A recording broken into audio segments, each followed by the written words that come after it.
Carol, dá para datar os fatos narrados em Jó e a composição, a transformação dele em livro?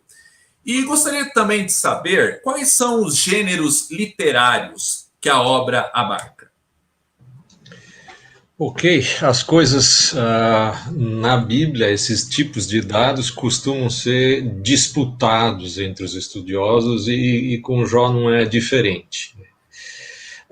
Primeiro, é importante a gente lembrar que a Bíblia, por muito tempo, não era um livro. Ela era um conjunto de histórias que eram contadas e passadas de geração em geração antes de se ter o hábito e a facilidade de escrever e de ler. E o Jó entra nessa história também. E isso durou por muito tempo, mesmo depois que já estivesse escrito, ainda ali com o povo judaico, a tradição oral era bem mais forte do que a parte escrita. Então, a história de Jó, ela é antiga. A parte escrita, ela se falou em gêneros, né? O início e o final são escritos em prosa, é uma narrativa, mas o miolo, que são todos os capítulos, assim, menos o primeiro e o último, grosso modo, tem uns cortezinhos ali no meio, mas o miolo é poema, é poesia. E é bom a gente pensar em Jó nesse sistema de que eram histórias contadas, representadas.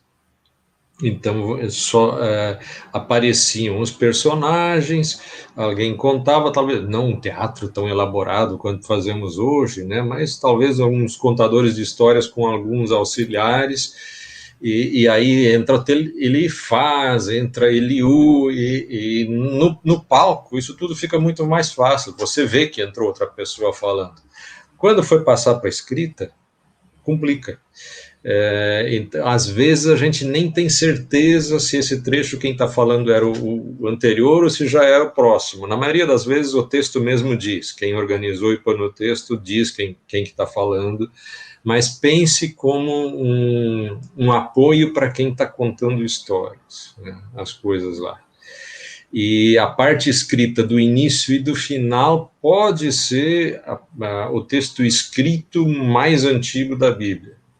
Pode, mas isso não quer dizer muita coisa, porque o escrito veio bem depois do contado, do falado, mas pode ser que seja até a parte mais escrita. Então, a época em que é narrada é anterior, provavelmente anterior a Abraão. Então, Jó não era judeu, não existia ainda Abraão, Isaac, Jacó, Judá, não existia, provavelmente. Então, era um jeito de se relacionar com Deus do jeito que se dava, pela natureza, pelo entendimento, por revelações aqui e ali, talvez mais ou menos no mesmo período de Abraão. Então, a gente está lidando com uma coisa antiga, que pode ser, então algumas pessoas pensam que é quase que uma parábola, uma metáfora, pode ser, mas tem dados para pensar também que não, que aconteceu também fisicamente, como a gente gosta de ver, dá dados, dá sobrenome, dá região, é coisa assim que geralmente em historinhas de parábola não se dá, né? Então fica essa disputa ali, mas assim, é palavra de Deus e tem muita coisa lá para a gente aprender. Mais do que a gente dá conta, né? Eu comentava antes, quando a gente estava combinando, assim, é um livro de muitas perguntas e algumas respostas. Muita coisa vai ficar sem resposta, pelo menos sem resposta clara e precisa.